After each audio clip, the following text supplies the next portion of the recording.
करोगे निश्चित रूप से प्रकृति कभी माफ नहीं करती। पूरे राजस्थान में पेयजल की स्थिति अभी खराब है, गर्मी आने वाली पूरे है। राजस्थान में जे-जे सारी स्थिति खराब है। किसकी अच्छी है पहले ये बताओ। भजन लाल जी की खुद की स्थिति अच्छी है और उनके 7-8 मंत्री, हमारे जैसे जलदाई मंत्री से लेकर 7-8 जिनके रोज नाम आ रहे हैं, इनकी स्थिति अच्छी है। सारे ठेके ले लिए, मौज मस्ती कर रहे हैं, इनके परिवारों की स्थिति अच्छी है। राजस्थान की स्थिति खराब है और कांग्रेस के उन नेताओं की अच्छी है जो 5 साल जम के राजस्थान को लूटा, वो पचा रहे हैं। बीजेपी से मिल ली है, बीजेपी जांच नहीं कराएगी, हो गया मामला। तो ये इस तरह के हालात राजस्थान के। तीसरे विकल्प की आवश्यकता राजस्थान को डबल इंजन की सरकार होने के बाद बजरी की लीज की ईसी क्यों नहीं जारी की जा रही है? और आप तो मुझे ये बताओ कि बजरी माफिया को भगा जाए, कम बात है क्या? बजरी माफिया को छोटा था क्या? जो गहलोत को भी जेब में रखता था, वसुंधरा को जेब में रखता था और भजन लाल जी को जेब में लेकर घूम रहा है। बजरी माफिया का इलाज क्या आरएलपी पार्टी ने? लीज देनी मेरे हाथ में नहीं, लेकिन मैं आपको विश्वास दिलाता हूँ जल्दी ईसी भी जारी होगी। आम आदमी को 50 रुपये, 60 रुपये, 100 रुपये टन के हिसाब से बजरी मिलेगी। राजस्थान सरकार में मंत्री थे करुणलाल जी, मंत्री जी, वो इस्तीफा दे चुके हैं, उसके बावजूद भी न तो इस्तीफा वो मेरे साथ रहे लंबे समय तक, उनका एडजस्टमेंट होता नहीं है। अगर उनको मुख्यमंत्री बना था ना तो भी वापस आएंगे सड़क पर निकल के। उनकी आदत है, जिस तरह मेरी आदत है, मुझे संघर्ष करना है। मुझे कोई मतलब बार बार दबाने का प्रयास करे, मैं दबता नहीं हूँ। तो डॉक्टर साहब गलत गए, मुझे छोड़ गए। अगर उस समय नहीं जाते तो 18 के अंदर घनश्याम तिवारी, किरणलाल जी और हम रहते तीनों, तो 50 विधायक आ सकते थे, लेकिन चले गए। और जाने के बाद भी सुख कहाँ पा रहे हैं? और जाने के बाद समय भी चला गया, 5 साल निकल गए। तकलीफ के अंदर है, संघर्षशील व्यक्ति है, योद्धा है, उनको बाहर आना चाहिए पार्टी, अंदर नहीं रहना। क्या करेंगे अंदर रह के बताओ मुझे? कितना अपमानित उनको कर रहा है भाई। मंगला कैंसिल कर दिया, भाई को बीजेपी ने हरवा दिया, उनके साथ उनको जो डिपार्टमेंट दिया वो डिपार्टमेंट समझ में नहीं आता हमारे। कभी मुझे लग रहा है कि कुर्ता पजामा में से उनको कुर्ता पहना दिया और पजामा नहीं दिया, ऐसा ही डिपार्टमेंट दिया। पंचायत राज दे दी उनको, दिलावर को, इनको दे दी एग्रीकल्चर नहीं, कृषि और ग्रामीण विकास, उनमें भी आधा। तो कुर्ता पजामे में से एक उनको पहनाया, एक रख दिया। तो भारतीय जनता पार्टी ने उनको अपमानित किया और निश्चित रूप से बड़े किसानों का नेता, उनको अब हम सबके साथ मिलकर राजस्थान को बचाने का अभियान चलाना चाहिए, जिसमें कांग्रेस बीजेपी को घर बिठा सके दोबारा से, तो परंपरा राजस्थान के अंदर रही। आपका एक वीडियो वायरल हो रहा है जिसमें आप कह रहे हो जो छोड़ के गए वो मेरे अपने हैं, उनको मैं वापस ला के रहूँगा। छोड़ गए जो आरएलपी छोड़ कर गए वो मेरे अपने हैं, मैं उनको वापस ला कर ही मानूंगा, ऐसा एक वीडियो है। जो छोड़ के कितने गए उनमें से कुछ को लाऊंगा और सारों के लाऊंगा। जिनका इलाज करना उनका इलाज भी तो करूँगा, ज़्यादातर का इलाज करूँगा। जिन्होंने ज़्यादा तकलीफ दी उनका इलाज करूँगा, और कोई कम तकलीफ पड़ा उनको झुंड में वापस ले आऊँगा। अपना भी आ जाएंगे, लाने की जरूरत नहीं। तो उम्मीद राम जी ने ज़्यादा दिए कम दिए तकलीफ? छोटा तो क्या ये माना जाए कि आरएलपी राजस्थान के अंदर एक्टिव मोड के अंदर आएगी? तो पंचायत आपको राज नहीं के लग अंदर रहा है क्या? नहीं, पश्चिम राजस्थान के अंदर सर आपका बहुत देर बाद है, बाड़मेर के अंदर साल भर से बैठे हैं, साल 1.5 साल करना पड़ा। राजस्थान की आदत नहीं है ना, मैं क्या करूँ? यार लोग 2 घंटे लड़ते हैं, 3 घंटे आराम चाहते हैं। धैर्य नहीं लोगों के अंदर। मैंने धैर्य मजबूत किया ना, वो एक पार्टी बनी आरएलपी, बन गई बीएपी, अब आ जाएगी सत्ता के अंदर आरएलपी।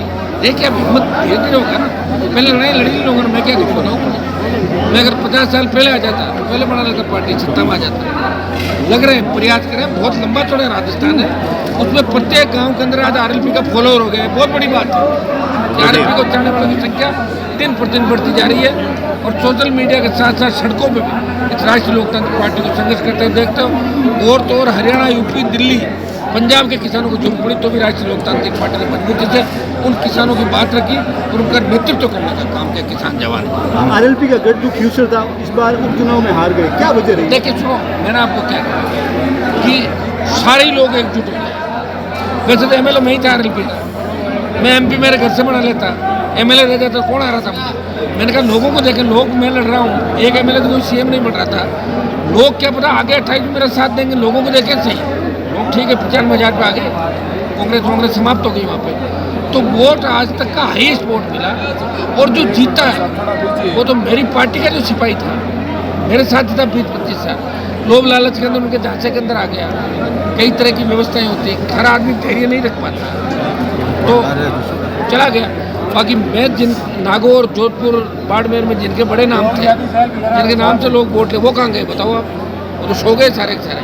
अब तो हमारे अपने ही हमसे लड़ रहे हैं, अपने लड़ रहे हैं तो अपने ज़्यादा नहीं लड़ पाए। मैं जानता हूँ वो कितने एक समय तक लड़ सकते हैं, मेरे साथ रहे इसलिए कमज़ोर नहीं हुए। खींवसर में वोट बैंक बढ़ा, 95,000 हाईएस्ट वोटर है। अगली बार आ जाएगी वापस सीटें कहाँ जा रही है। अभी आपने एक भाषण में आपने एक बात बोली कि सामंतों के आगे लोगों ने पगड़ियां तक उतार दी। हाँ, खींवसर में राजा के आगे पगड़ी रखता है, वीडियो वायरल हो रहा है। तो उनको खुद को इस तरह नहीं करना चाहिए, उनको पगड़ी के लिए मना कर देना चाहिए कि भाई आप प्लीज पगड़ी ना। ये बहुत गलत मैसेज गया पूरे देश प्रदेश, और इसलिए हुआ कि खींवसर की सीट भाजपा जीती। अगर मेरी पार्टी जीती होती तो ये वहाँ बैठते नहीं देना था, बाहर ही घूमते रहते। बैठने का मौका तो उनको जब मिला, RLP हार गई, ले आराम से बैठ रहे वहाँ पे लोग रखते थे। मैं अब क्या करूँ, मैं तो लोगों को जगा ही तो सकता हूँ, संघर्ष का रास्ता बता सकता हूँ, प्रयास कर सकता हूँ। प्रयास में कोई कमी नहीं, आप चिंता नहीं करें। जो भगत सिंह ने लड़ाई लड़ी वही हनुमान बेनीवाल राजस्थान में राजनीति में भ्रष्टाचार को खत्म करके सत्ता पे किसान के बेटों को काबिज कराने की लड़ाई लड़ रहा है, और सर्व समाज को साथ रह के वो लड़ने का प्रयास कर रहा है राजस्थान में। हनुमान जी, आपने कहा कि जो बाड़मेर में आप पे हमला हुआ था उसमें अशोक गहलोत का भी हाथ था, सीधे अशोक गहलोत के एक पंजाब सरकार का जो वहाँ से डेपुटेशन में IAS था, डेपुटेशन में आए थे, जो यहाँ के शराब माफिया सबसे बड़े हमारे समाज के थे, हमारे समाज के थे, उनका दामाद था और वो CM का खास था। CM ने उसने और यहाँ के नेताओं ने बात करी कि आप हमला करो, हनुमान बार बार बाड़मेर आ रहा है और इस तरह का बयान दे रहा है। तो प्लानिंग ये थी कि इस हमले में 5-7 लोग मारे जाए, हनुमान बेनीवाल की राजनीति खत्म हो। लेकिन तेजाजी महाराज की कृपा थी कि इतना बड़ा हमला, फायरिंग, तलवारों से हमला, गाड़ी पे पत्थर, लेकिन चोट किसी के नहीं है। और बच्चों ने बाद में कहा सब पुलिस के साथ हम एक बार का जाना तो यार जो होना है, और हम लड़ाई लड़ेंगे। हमने प्रिविलेज के माध्यम से लड़के और उन अधिकारियों को ठीक किया, मुकदमे भी दर्ज हुए, उन मुकदमों के अंदर गिरफ्तारी भी होगी, जल्दी गिरफ्तारी होगी। उसमें हो सकता है कुछ बड़े नाम भी आ सकते हैं, गिरफ्तार हो सकते हैं। मुकदमे में हरीश चौधरी का भी नाम था। आप कई बार कहते हैं कि उनको मैं जेल भिजवा दूंगा, कोई कार्रवाई हुई उसमें, कुछ प्रोसेस आगे बढ़ा? ये तो कैलाश जी ने भी लिखा था, आपने उनको पूछा क्या आपने? वो मिलते तो जरूर पूछते, उसके बाद मिले ही नहीं। मिलेंगे, आ जाएगा अभी, कुंभ स्नान के बाद आ रहे हैं, वो बाड़मेर के दौरे पे ही। एक बार उनसे भी पूछना, गाड़ी तो उनकी थी, उनकी गाड़ी थी, और उनके बुलावे पे मैं बाइतू आया था। आपको पता है, जब गठबंधन में हम थे, उनके बुलावे पे आया था। कायदा तो ये था कि मेजबान वो थे, मैं मेहमान था, और उनको सारा काम का ध्यान रखना था। वो नहीं रख पाए, लेकिन मैं रख रहा हूँ ध्यान, समझ गए आप, पूरा रख रहा हूँ ध्यान। Thank you. सारा काम समय पर ठीक हो जाएगा, आप निश्चिंत रहिए। Thank you.